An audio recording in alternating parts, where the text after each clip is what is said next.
This is MC Fireside Chats, a weekly show devoted to the outdoor hospitality industry, hosted by Brian Searl and Cara Csizmadia. You'll hear from special guests that focus on topics to help your business succeed, all backed by Modern Campground, the most innovative news source in the industry.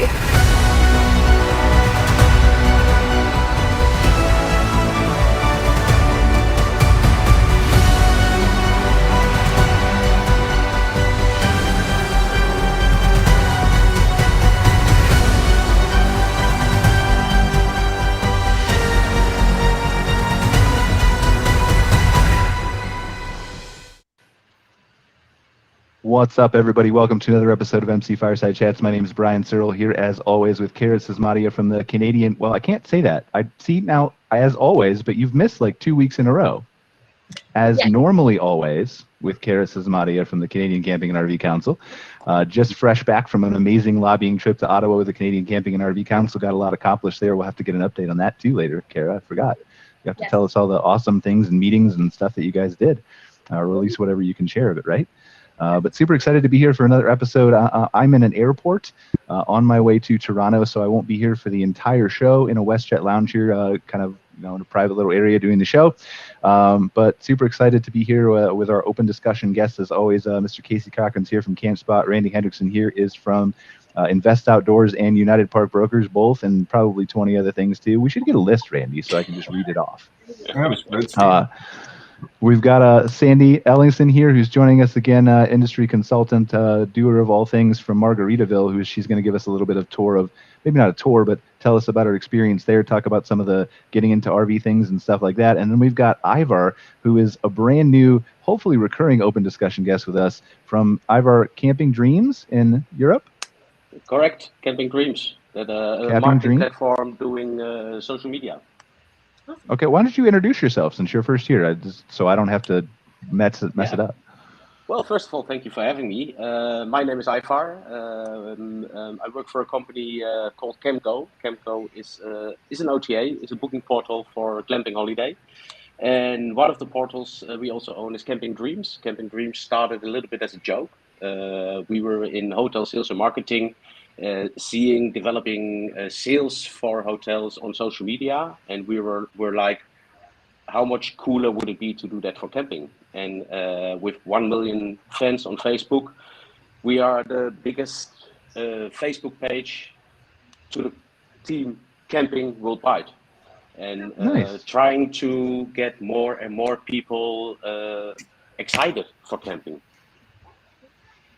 Awesome. Well, thank you so much for joining us. Yeah, I want to take a minute here in a second and deep dive into maybe some of the trends that we're seeing in Europe, because that's why we wanted to have you on the show as a regular guest, right? Now that the world is kind of opening back up, I imagine that there's going to be a lot of travel that's going to be, international, as we were talking before the show. Again, people crossing the border both to Europe as well as to the United States and Canada and all those places, and renting, the camper vans again, traveling around, doing all those kinds of stuff. So I'd love to hear your thoughts on that, the pulse of just the whole camping scene in Europe. Is there anything else that's important that we should start with before we dive into Europe? Anyone?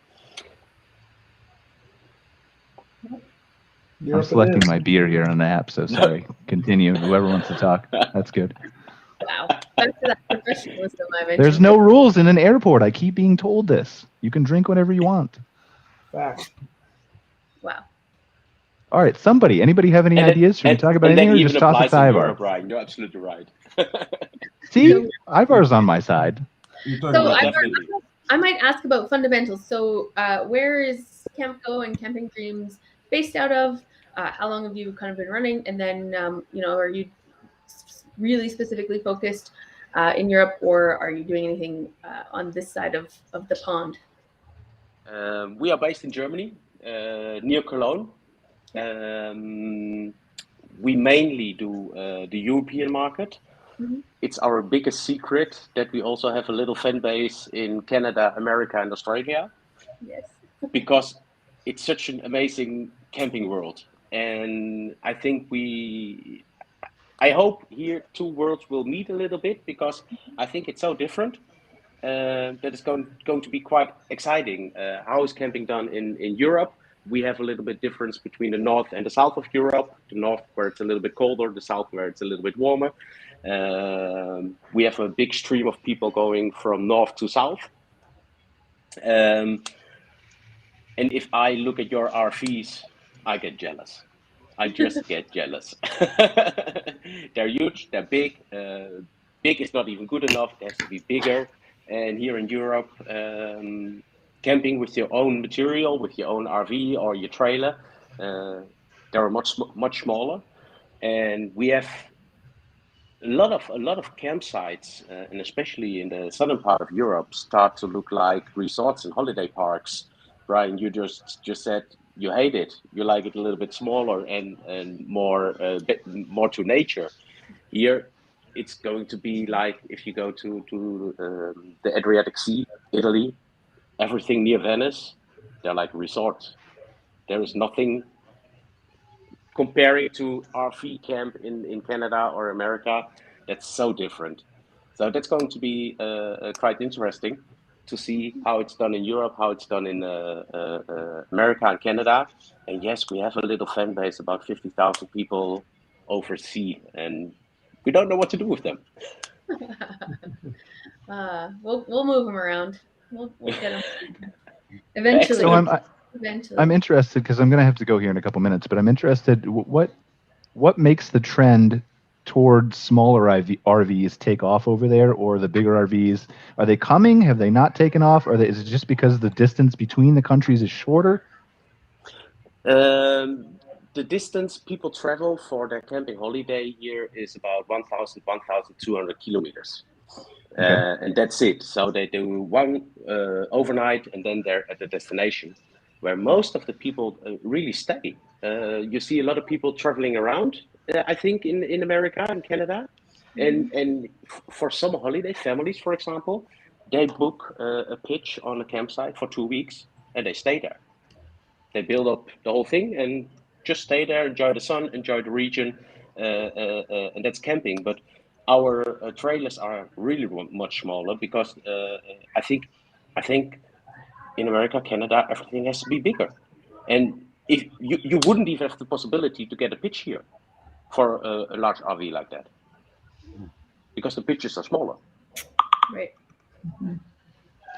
Hey, Ivar, I've got a theory to run by you. I think you're probably just the guy. So in the States, you've got the huge explosion of glamping, right? And it's a tidal wave right now.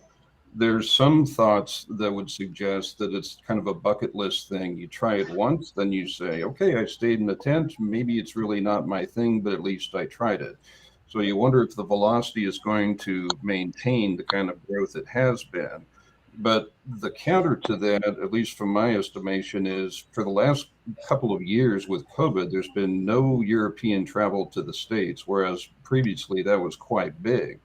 My sense is that there's pent-up demand from European travelers to start backfilling back into the States. And when they start traveling here again, they're going to see much better glamping resorts, higher level of fit and finish, better accommodations.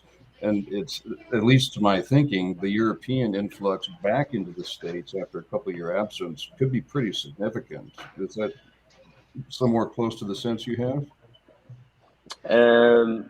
The European is definitely getting back because there were no flights. We didn't even have the possibility to get over there, and it was impossible to get into the country.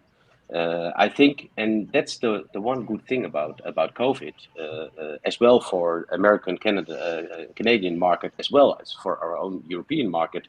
There are still a lot of people that normally would go to a hotel, and they prefer a campsite now because there is more nature, there's more space, there is less people, and in Europe we definitely see the trend to rent a glamping accommodation. But also the word glamping, if I see accommodations on Glamping Hub, or I go to a campsite in Europe that says it has glamping, that's quite something different. Here in Europe, and I don't know how it's over in America, but here in Europe, the word glamping is not, we don't have really rules for what is glamping, and I don't think we do call either. things. Right.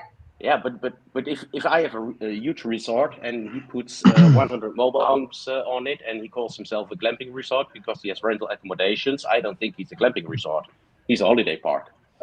And if you see real glamping accommodations in the woods, on spots that are just unique, that's glamping for me. And but that's a problem, I think. It's a little bit.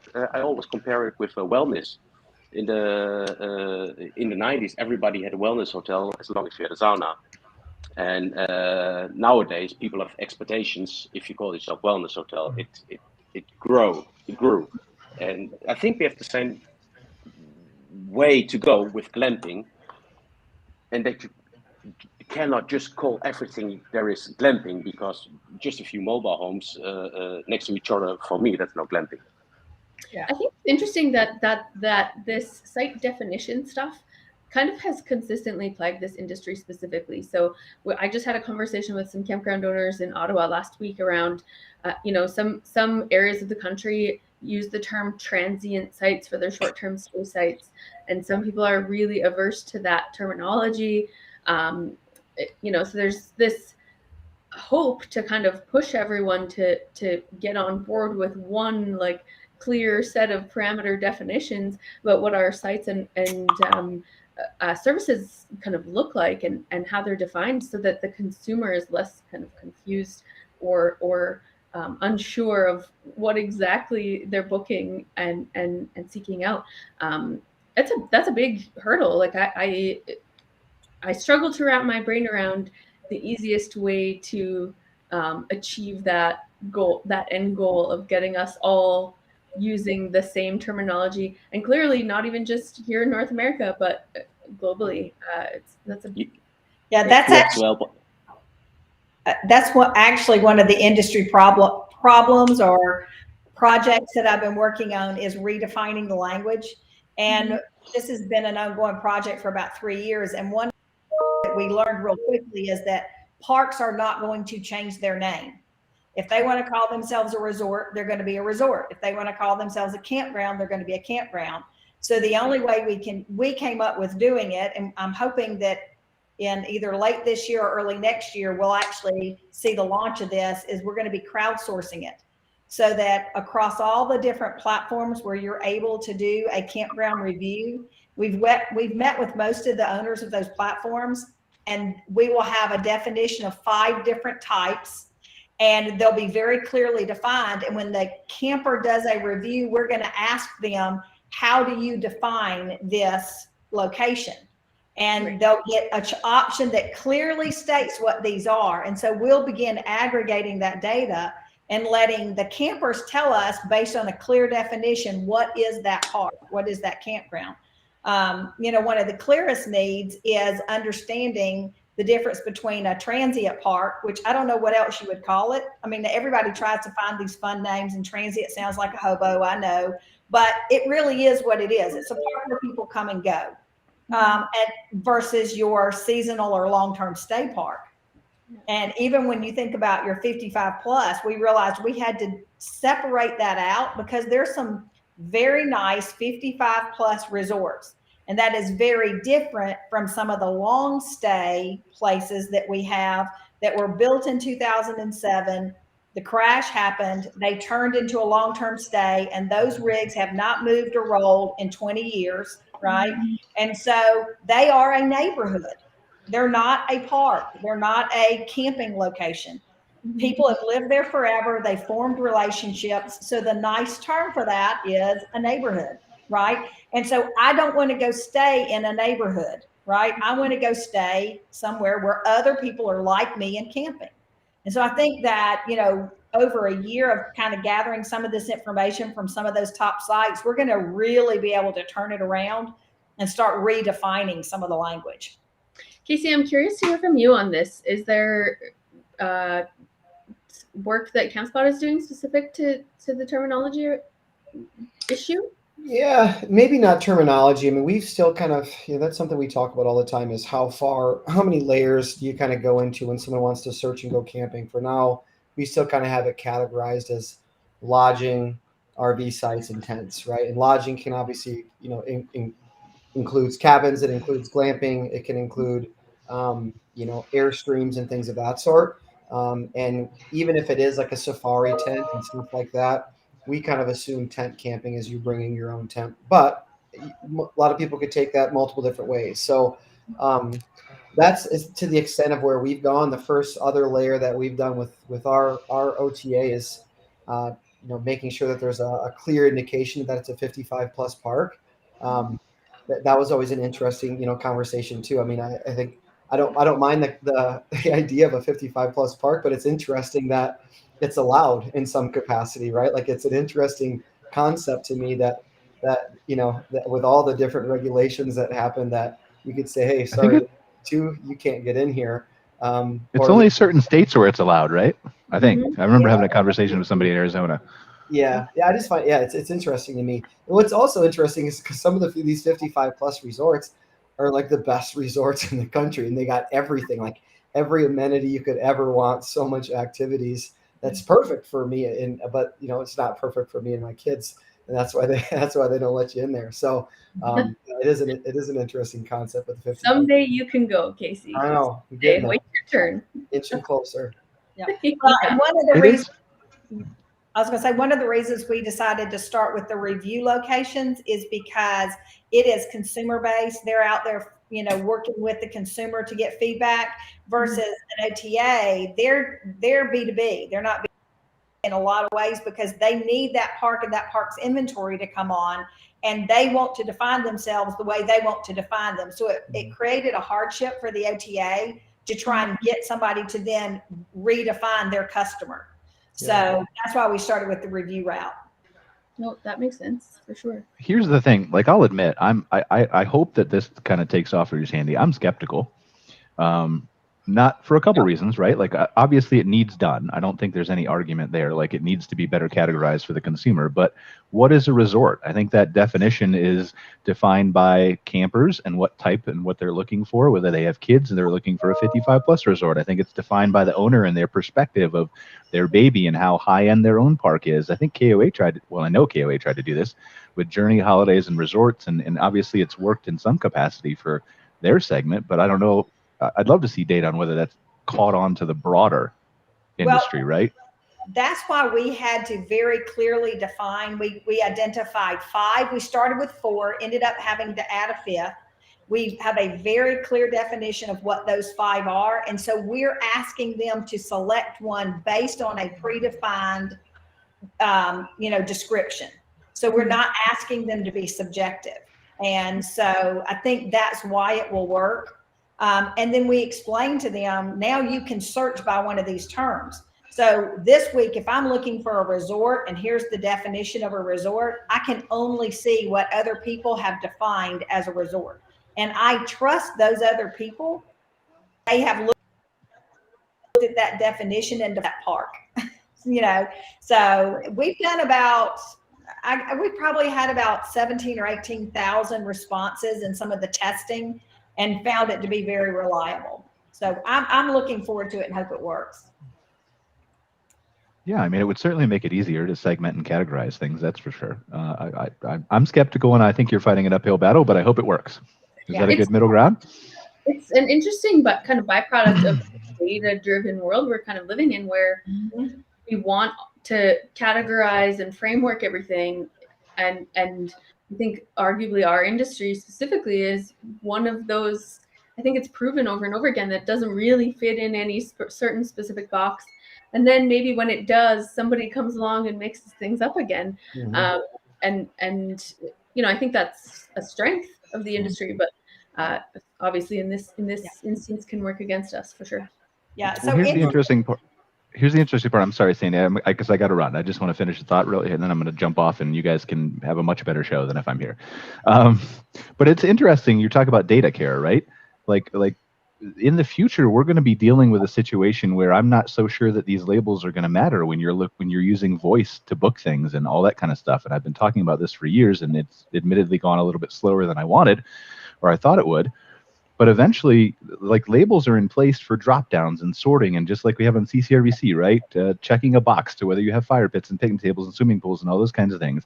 But in the future, if you can talk to a speaker in your voice and say, I'm looking for a campground that's 2 kilometers off the highway that has a swimming pool that's good for kids, it's rated 4 stars or higher, you're going to get exactly what you want. It doesn't matter whether it's called a resort or a park or a glamping unit or a journey or a holiday or whatever. It's just going to give you the answer. But I disagree with you there fundamentally. Frankly, I don't believe that an AI algorithm can, sure, that park might check off boxes, but I might get there and it might be ugly, or I may not have told the robot exactly which every single amenity I needed. And so there's things that even I didn't know I needed that will be missing. I think. You don't think that's missing from a consumer website now? A park who hasn't updated their site in 15 years or doesn't put updated photos or? But I think solutions like Sandy's talking about, where you're relying on other consumers' assessments of parks, because I was a park owner. We have blinders on about our own properties a lot of the time. We can easily get stuck in some tunnel vision about what our own property is. And so relying on their site data is really valuable, but not always completely unbiased. And so using that consumer, that human element, I think is necessary for the consumer specific to our industry. I think you can argue that stuff for if I want to buy a car, I can tell the robot which car I want and what things I want, and he's going to pair me with the right car. But I don't know that our industry, given all the variables that these properties have and the nuances, and maybe that will shift away from that, but we have lots of mom and pop operators who, I've mentioned on this show multiple times, Jean McDonald in Alberta has this gorgeous, incredible park. But the reason I go there is because she makes dinner plate sized cinnamon buns every morning. And I want one of those. Like, her park but you know that from being there in the past. Exactly. So you go back. Exactly.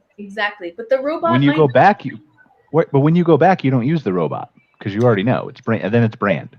But the new customer might not go there because they don't know that.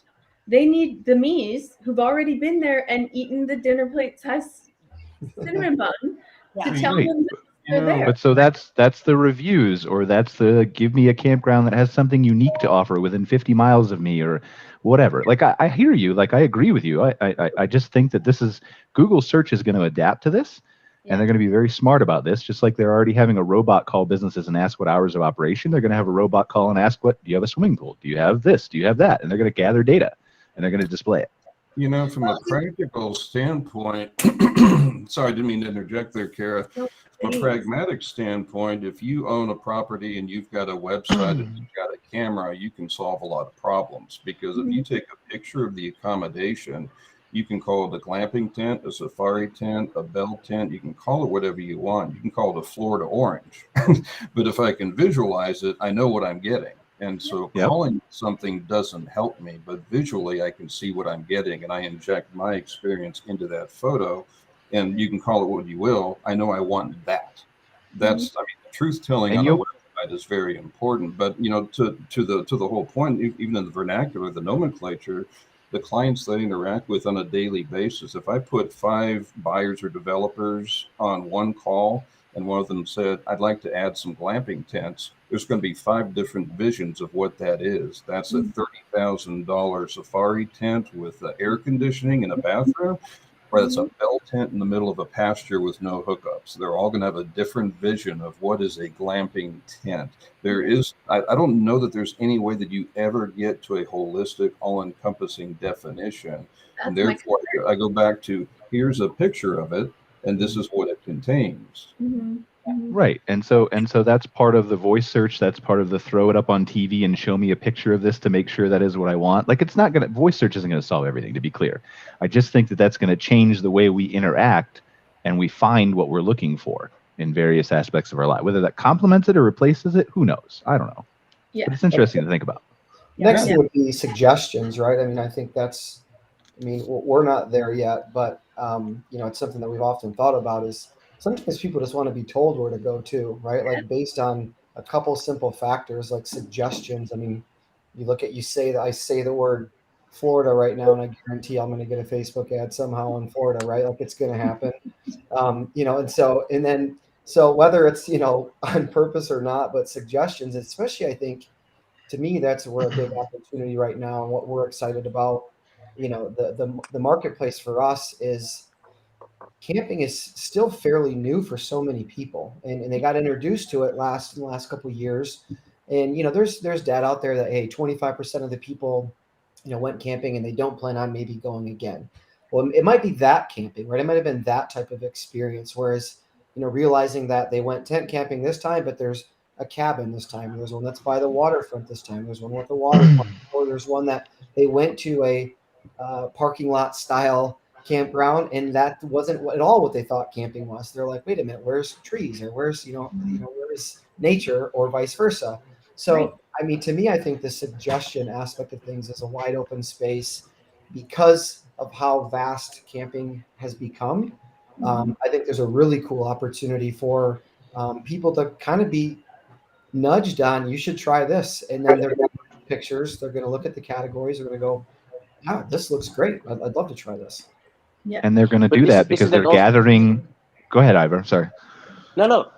The biggest problem we have over here that there are many really cool campsites on unique locations with even not the worst accommodations, but they forget to make these pictures, or they don't know how to use the internet, or they don't know that it's important to put some keywords in it to come out of the speaker when Brian asks for a great campsite in Europe.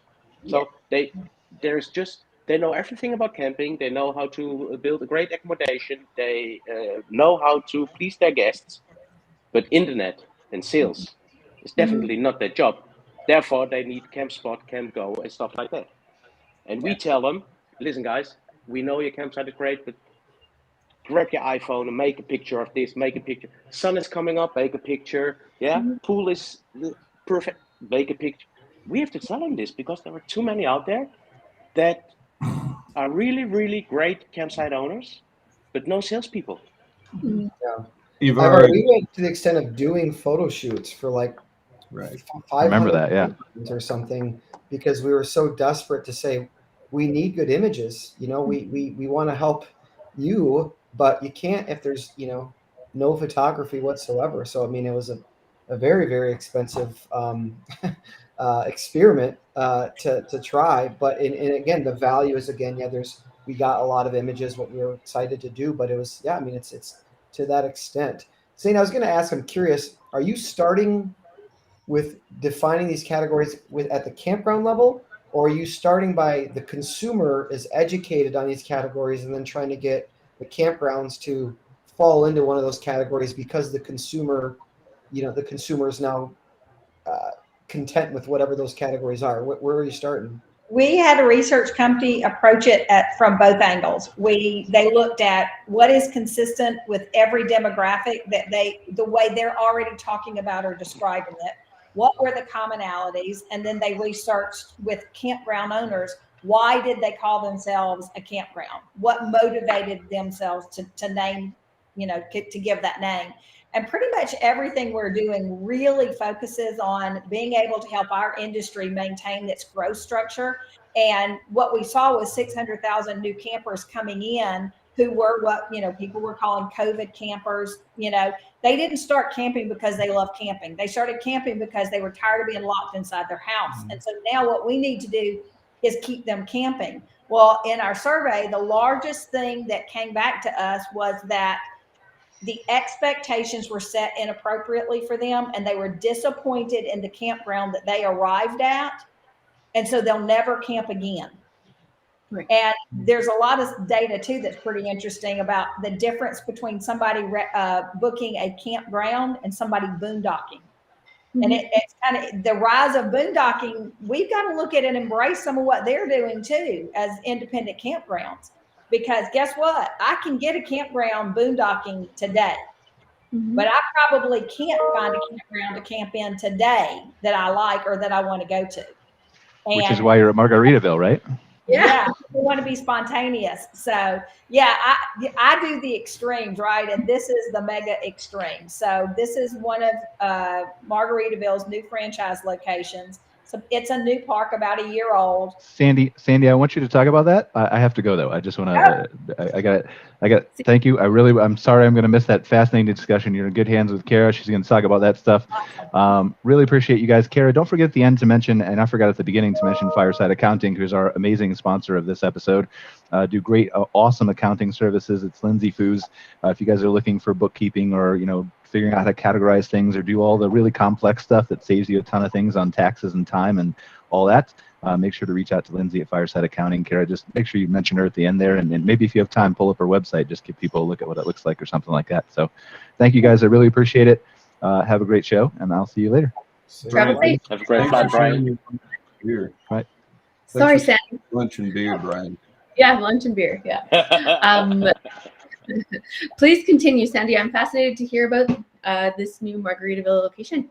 Yep. Well, because I work as a liaison between the manufacturers and the suppliers and then the campgrounds, I get the privilege of going and visiting a lot of different campgrounds and working with them and talking to them about what we've identified as some of the industry issues right now and how can we work together to solve them. So that's what I'm down here doing. We're planning several events here with some industry leaders. And we love this location because there's going to be a lot of non-campers that are going to be coming. So they have a lot of great cabins and things like that. They are a resort, so they do have, restaurants on site, lots of different amenities and things like that. But what's really interesting about this specific location, because I'm really not somebody that needs a lot of amenities. We can go camp at a very basic campground and be totally happy. My son is a cheapskate, and I brought him here, and I thought I'll never hear the end of it because he's going to think this is too fancy and too expensive. And his response to me was, "Oh my gosh, Mom, this place is a bargain," because I've never been to a park where they have as many things going on and amenities that are just included. Mm-hmm. And I love that you're not being nickeled and dimed to death, at this location. Everything was very well thought out. You do have that amazing Margaritaville brand presence here. But this is one of the family owned and operated that's franchised. And so you get a little bit of that family too. So it's a really great location if you're looking for a nice vacation and you don't want to do anything but show up and rest. This is, and have fun. It's a great location. So, and I'm having fun working on industry problems here. So I bet. Are you, is it the Auburndale location? Yes. Mm-hmm. Awesome. Nice. Yeah. It looks lovely. I've kind of poked around on their website and stuff in the past. We were talking about 55 plus before. Is it a 55 plus property? Oh, no. Mm-mm. No, it's very much family oriented. In fact, it's kind of funny. They have fire pits all over around outside that people will gather at and just sit and have conversations, which I totally love. But you'll hear some older people and they'll be going, "Oh, there's just too many kids around here and there's bicycles everywhere and they're riding with chalk on the roads." And I'm like, "Oh my goodness, look around you." If you didn't want kids to be at a place like, you're the one who's got the problem, right? But it's, I would say probably 75% of the people here are families. Right on. Yeah, no, it looks like an incredible property. I have a couple comments actually. I'm just going to mention from LinkedIn. First one is, have you thought about using influencers or content creators to get good images? They're usually less expensive. I will mention specifically here in Canada, Gourmet Canada has several really successful partnerships with some really valuable influencers, and we're doing some really great stuff specifically with them. Casey, does Campspot do any work with influencers and content creators? We not that's taking specific images for parks. We have influencers and things of that sort from on the marketplace side of things, just gathering reviews and things for blog posts and stuff along those lines. It's something that we thought about, like, would we open up the idea of a guest really taking images of the park. There's kind of like a set of standards aspects of thing. There's a privacy type thing as far as if someone's just going around taking pictures and there's other families and stuff like that there, that there could be some limitations there. So it's definitely something that crossed our mind, but there seemed to be some maybe potential issues with it, getting approval with the park, when they were going to do it, and then some privacy issues, and so it's something we definitely thought about, because it'd be a heck of a lot easier and cheaper, but right. Yeah. No, I think the influencer opportunity has been great for an organization like Glamping Canada, just because they're really focusing on the kind of lifestyle branding, broader aspect, and the marketing from that angle, as opposed to specific camping properties. We do have a couple of really great initiatives actually coming up this summer that are launching with Glamping Canada, and they have a fabulous, I don't know if I can give away too much information on this whole thing, so I'll keep my lips fairly sealed, but they have a great Canadian celebrity doing a trip and staying in some parks and getting some really great content and features there. So it's I think if I were still a campground owner, I would absolutely be working with influencers to feature my property. I would be paying them for content, no question, 100%. Jacob Marler is asking, what is boondocking? Sandy, I think you mentioned boondocking. Do you want to give him a definition?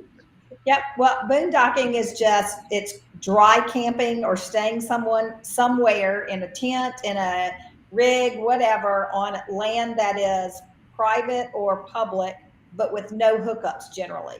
So people boondock at my house all the time. We're a part of Boondockers Welcome, and we love having people from all over the country come and stay in our driveway. Now we do have some hookups for them, but they still call it, boondocking. Mm-hmm. I've even talked to quite a few parks who have now begun allowing boondocking at their park. So if you come in and they have some overflow areas, then for $10 a night, campers can stay in a safe place, right? Mm-hmm. Versus a wally docking, which is at Walmart, right? And it really helps my parks because it gets people there to kind of see the park, right? They pay a small fee to be there.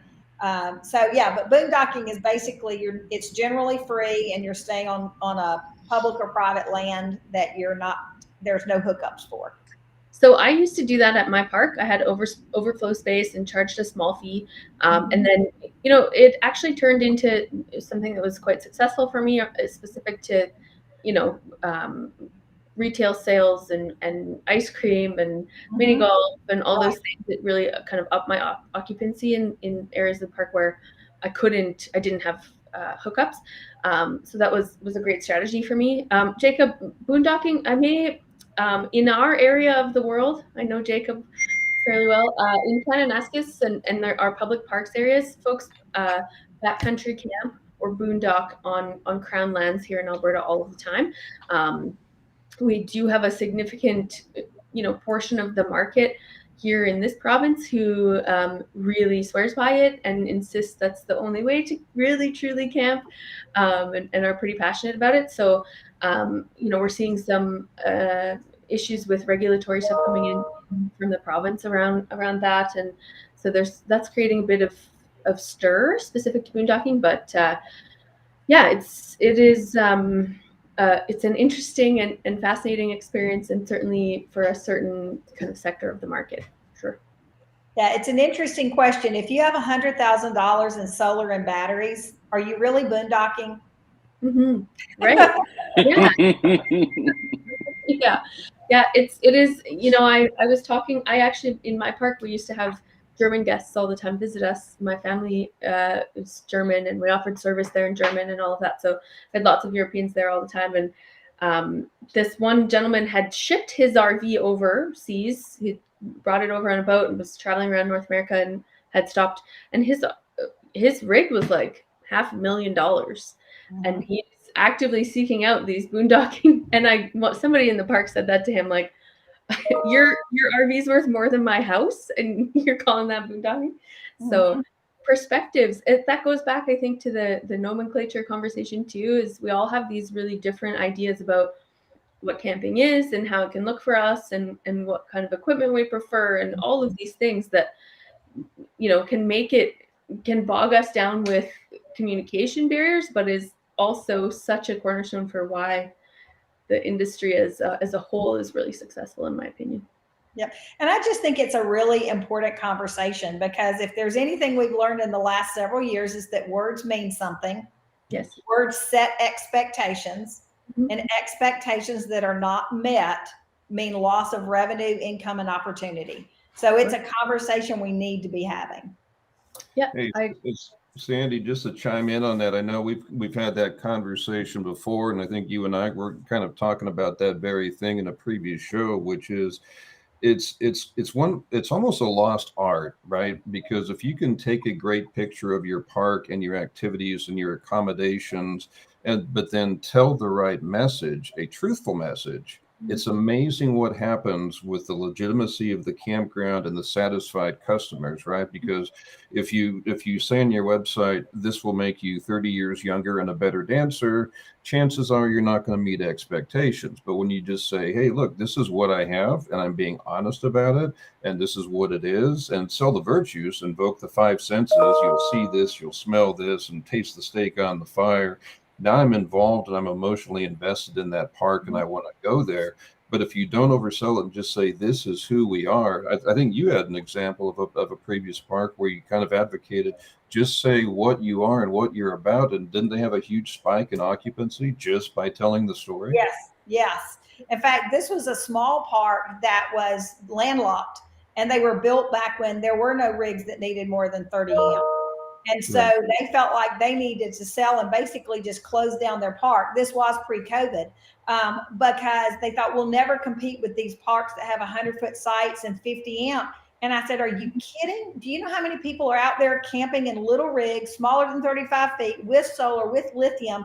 You know, if we can have big rig only friendly parks, why can't we have small rig friendly parks? You know, and market yourself that way. You know, we are a small rig friendly only park, right? And man, they had huge spikes because now all of a sudden, all those guys that really wanted to go show off their solar and show off their lithium, and they didn't even want to hook up to the 30 amp. They just wanted water and sewer. And so it worked perfectly for them. Well, we have an audience member in the chat here saying we have a little camper van and would love more cheap overflow type spots like that I was mentioning earlier. But, you know, I think that speaks to that when you are setting those clear expectations, the guys like Michael are going to seek you out, and you know, there are parks for all of us, I think. Wow. Yeah, for sure. Absolutely. Yeah, I find it interesting. We've had, there's been a lot of talk with, campers saying, man, compared even to last year, the prices have gone up. And of course, software company is the kind of the bad guy in this, telling them, hey, use dynamic rates, take advantage of the pricing that, that you can demand. And obviously I think the camper, to some extent, they're starting to kind of feel that. But in the positive end of that, though, what we saw a ton of is so many parks invested a ton of money back into their park, right, for more amenities and more things for people to do. And I think that's sometimes maybe the biggest thing missed is with a lot of these places, if you're spending more than $50 or maybe $60 a night, you're going, man, $60 or $80 or $100 just to stay somewhere overnight. Well, it's really not just staying somewhere overnight. I mean, you're obviously getting to stay somewhere overnight, but you would embrace all the things that they're typically there to do for free, whether it's the views, whether it's the hike, whether it's the amenities, whether it's the pool, whether it's the slide, whether it's the mini, whatever that is, whatever the things that they're doing. And so to me, I mean, it's still one of the greatest values I think there is to camp. Even if you are spending, I can go to a hotel for $130 a night. Why would I do an RV spot? Or man, those cabins that only sleep, 2 people are $150. That's crazy. Well, no, it's not crazy, because where that cabin is, that's backed up to a river, or you get crazy sunsets, or you get the community of people there that's got a fire pit and a picnic table. Like that's what you're embracing, right? You're not necessarily embracing just the roof. And so yeah, it's kind of a mute message to me when someone like, oh yeah, it's more expensive to camp this year. It's like, yeah, but what you're getting with that, to me, far exceeds anything you're going to get in a hotel. Because a hotel, you might have the pool, but you also, like, everything else you are paying for, right? Like, I mean, literally everything else outside of that bed you're paying for with the campground, you're definitely getting a lot more typically things to do for free. And you get to do it from your own home. That's the thing with the camper is that is your home, you know, and so you're not unpacking and repacking. You don't feel like you're going into somebody else's space. It's your home. And that's what I love about it. Yeah. Hey, Casey, I know we've talked before on this show a couple of times about what I used to refer to as selling the zip code. It sounds like that's kind of what you're mentioning as well. Do you get the sense that parks could arguably do a better job of focusing not just solely on I've got a great place to stay at X amount of dollars, but trying to sell the experience of the entire zip code, as in we are your base camp, but there's a great museum downtown, a great steakhouse, there's a golf course, there's hiking trails, and if you can wrap that whole zip code into why they would stay with you, doesn't that help them rent more sites at a higher rate? Yeah, I mean, I absolutely agree. I mean, we're seeing that more and more on websites that are getting created as far as things to do around the area, right? I mean, because a lot of times maybe you want them, you know, there's like the Jellystones where kind of the expectation is you're going to spend a lot of that time on that resort because that's what you're spending the money for. But typically you stay somewhere for a week, you still usually want to go somewhere. You still want to kind of go do something in the areas. And so, yeah, I agree. I mean, to me, again, that kind of comes down to not just pictures of the sites and the site types and all that good stuff, but what are the things in the surrounding area? That's stuff that we're trying to gather from parks, even from part of the marketplace side is sometimes people are looking for something near mountains, right? Like you don't have to be on a mountain for your campground to be successful. It could just be near the mountain or near fishing or near rafting. And those triggers are huge when it comes to just general searches. And if you can't find that on the website, you're going to eliminate an audience that would otherwise for sure capitalize on staying there. Absolutely. And you know, and Carrie, we've talked before. When you operate one of these things, you've got the blinders on, right? And that you get myopic about this is coming up. I got to watch these numbers. This order's coming in. That sometimes you kind of forget. Oh, by the way, I'm at the base of the Cascade Mountains. Maybe I should mention that. There's a river flowing 2 miles from here, but I'm more concerned about day to day. But man, when you open up those blinders and say, but what am I selling? I'm selling this whole region. But it's hard, right? I mean, you were an operator and you know you get stuck with that tunnel vision. Yeah, I mean, it's payroll day and we got things to do. And so it's easy to go down that rabbit hole and be really, I remember a few years into my experience, one of the campground owners that I met through CCRVC, actually, when I was on the board, said to me that he plans a trip at the end of the season every year and goes and visits everybody else on the board's parks and checks them out and has a visit and does the handshaking things. But it really always enriches his own experience for his own park. He's able to see his park from the camper's point of view in visiting these other properties. And that really changed things for me in my own perspective and was something I started to do myself. Just, I think some of our associations do such a great job at setting up tours of member properties and stuff for operators to go see what one another are doing. And that's an incredible benefit to membership, I think. But actively going out and checking out other properties, even things like you mentioned, the museum, like when was the last time you went to the museum that's 6 blocks from your park? Like to go in there and check it out and see what's happening. I mean, I think those things are valuable to see from your guest's perspective. And arguably there's not a ton of time for that. So, maybe things like finding some influencers or whatever are good strategies to do that. Because But don't you think as a campsite owner, you have to make some time for that? Yes. Because it's one of the most important things. Yeah, I agree. I think that America is maybe one country, but here in Europe, we have camps in Germany, in Spain, in Italy, different countries, different languages. Mm-hmm. And the first thing we do after we sold the charm of our park is sell the region. Yes. Period. Absolutely. Because we know the people coming to visit us don't know the region. And we tell them, you go there's a great beach, there's a great museum, there's a great mountain, there you should go rafting. That's something we tell them on the website already. Right. Because it's one of the most important reasons why somebody chooses to go. We always think our park is the reason they go there, but it's not always our park. Right. It's the destination they want to go. They said, I wanted to go to Texas for years now, and now we do it. Where shall we go? Yeah. And then they find the park. And that's Ivar, the same here in Europe. Ivar, to your point, I think it's one of those things. I mean, clearly it is an international type of thing, because when you're an operator, you get very subjective about what you do, and you don't be objective about what there is to experience. Well, your customers are not coming with a subjective mindset; they're coming in with an objective mindset. What is there to do? And isn't it interesting? Sometimes you can check into whether it's a bed and breakfast, a glamping resort, whatever it is. And you say, I'd like to find a place to eat. And they say, oh, there's a 13th century castle just down the road here with a Trappist monk brewery in the bottom of it. Why didn't you tell me that on the website? I would have stayed here a week, because we weren't objective to see what's around there, you know?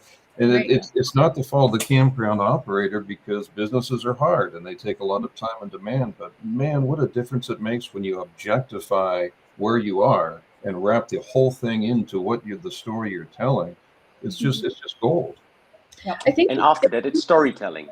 Yes, and that stuff goes back to what we were saying before about campground owners being really great campground owners. But aren't always. I'm not a salesperson. Right. I'm not a salesperson. Maybe I'm not a storyteller. Right. And so, Randy, we always have this conversation about building the team of people that are those people are, if you can find a storyteller, hire that guy if you're not a storyteller. And I think that stuff is really valuable, but I maybe I'm biased, but I think campground owners are incredibly adaptable and do such a great job overall that, I mean, arguably our industry, we're pretty fortunate in this industry. I was chuckling at this response here from Michael in the chat. Marinas charge by the foot. I always wondered how an RV park would fare trying that. I'd love to hear some feedback on this. I don't think we charge by the foot. We charge by the AC unit. I'm from the South, so that matters, right? Right. A lot of time marinas, though, when they charge by the foot, at least our experience with them is it's because they have, let's say, 400 feet of frontage. And they're not necessarily slots. Whereas if they're slots, a lot of times you're just paying for that slot, whether it's 24 feet or a 40-foot boat or a 60-foot boat. Whereas if you have 250 feet of frontage, that is valuable real estate. Then you kind of got to charge by the foot, because, a big 100-footer comes in there, they're going to take up a fourth of your inventory, so you'd have to charge accordingly. But that is an interesting concept. I mean, I think, again, the whole storytelling thing is really interesting to me, because even like, again, we work with Margaritaville, we work with a lot of the bigger parks too. And in some people, that's what they're looking for. But there's so many people that's not, like, you don't need to compare yourself with the Margaritaville. You compare yourself to whatever the little piece of land that you have and what that experience is, and what that means. And so, because what you can have confidence in is that there are enough people, assuming, that if you create somewhat of a unique experience, there are enough of those people that are looking for that experience. And I think that's what sometimes gets missed is, you don't want to advertise to the same audience that maybe a Jellystone is advertising to if you don't have a bunch of amenities and your kids are bored out of their mind and they're, running around causing problems because there's nothing to do. Well, that shouldn't be your clientele then. That shouldn't be who you're trying to get in there. And maybe you're not saying that it's kid friendly and kids are going to have a blast here, and there's, one tree for them to climb and there's nothing else to do, and you don't let kids climb on the tree. So it's like, you got to figure out what your story is. And there's definitely enough people in this world that want to go camping that are looking for whatever your story is. You just got to, define it and then market to them. To your point, Casey, sometimes the biggest competitor is ourself, and we are our own competitor. And that's just the truth, because you think of what's the other park doing, what are they doing, and you position yourself kind of defensively or whatnot. But I've always said my biggest competitor is myself. Challenge myself to do better at this or better at that. part of that is looking internally at who am I, what is my park, what is my identity, what is my brand, and really working hard on selling that. Compete with yourself. Don't compete with Margaritaville. Don't compete with Sun Outdoors. Don't compete with the mega park down the street. Compete with yourself to tell your best story. And Cara, to your point about the team building type thing, I totally agree, because not all of us are storytellers, right? But if you brought an objective person, they said, well, what is it about your area? Tell me, I don't know anything about it. Be my concierge. Tell me all about it.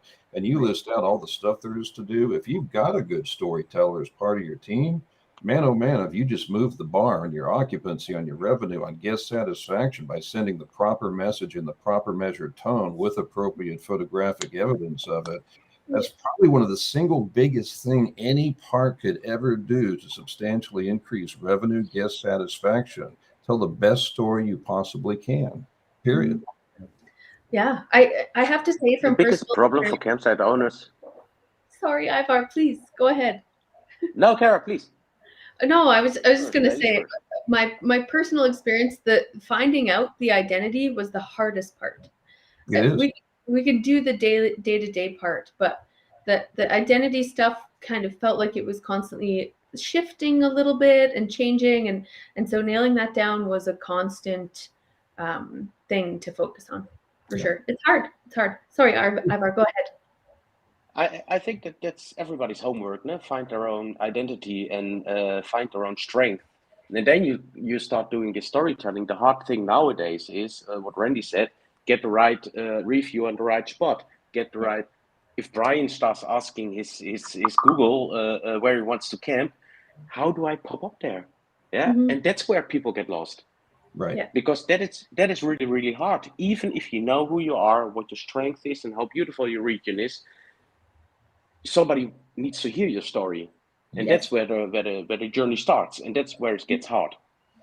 And that's where you should get help. If you say, hey, I'm not a storyteller and I don't know if I do it correctly, you should get help, because if you have a great campsite on a great location and you're not satisfied with your occupancy, then it's not always your fault. No. Right. Maybe you're just not heard. Right. Small park, that's where the value of the state park association. Because if you're a small park and you don't have the staff or the expertise to run a great social media campaign, there's probably 15 or 20 other parks somewhere in your area that are a part of your state association, and you can build that economy of scale by allowing the state association to bring in and do campaigns for all of your parks, and you just tweak them a little bit. And so we've been real successful in helping bring high-end, expertise. People with expertise in social media and in Google Analytics, but they're doing it for 15 parks instead of for one park. And so those parks are really benefiting from that. And so there's, that whole crowdsourcing things for the park, for the camper, also works for the campground. Agreed. I'm obviously biased, working for the National Association here in Canada, and we just had our meetings last week, so this stuff is kind of fresh for me. It was lovely for us all to finally gather in person. It's been a long road for us up here to get there, and then to meet in Ottawa and get to sit down with our federal political representatives and present some big barrier issues. But one of the biggest things I always take away from that annual event is that ability for 30 operators to gather in one place and really have this significant voice together at that federal regulatory level that really feels so impactful. I remember that first really impacting my own business personally, but also my perception of, prior to that experience, I felt like I was never going to be listened to. I'm just a little small business owner, and it didn't matter what my issues were. And then suddenly having that representation and that voice in that group collective kind of crowdsourced way really shifted my perspective, my willingness to help impact that change and participate in those big events. Really, really vital to my business. No question. Cool. Yeah. Oh my gosh, look at the time. Wow. Look at us. always manage to chat away on the most random things. I do want to mention, like Brian directed me to, Fireside Accounting one more time. Lindsay Foos does a fabulous job with her clients down in the States, and I hope I keep subtly leaning on her to like, come to Canada. We need you up here. So no pressure on that front. But firesideaccounting.com, really great partners of ours, and so thankful for their support. I am incredibly grateful, as always, to this group. Ivar, thank you for joining us. It's so great to have that European perspective brought to this table. I look forward to where this conversation. Thank you for having me. Yeah, it's awesome. Wonderful. As always, Sandy, Randy, Casey, I love to hear from you guys. Your perspectives are so valuable to me in this industry. And I hope, I don't know if we share with you, we get some really great feedback from the stuff you guys bring to the table here. And it's so valuable to our viewers. And I can't say enough. This has been a fabulous experience for me, this show. So I appreciate your time so much. And yeah, I look forward to seeing you in another month, which will fly by. I feel like we just had the April conversation. It's May now. It's camping season. We're in full swing. It's good to go. I look forward to seeing you all in June. For those of you kind of watching live, thank you for joining us. We are available in podcast format on Apple and Spotify and all those other places you can get your podcast content from. Please check us out. Continue to support us. We love connecting with all of you guys in this way. And we will see you next week. Yes. Bye, everybody. Bye, everybody.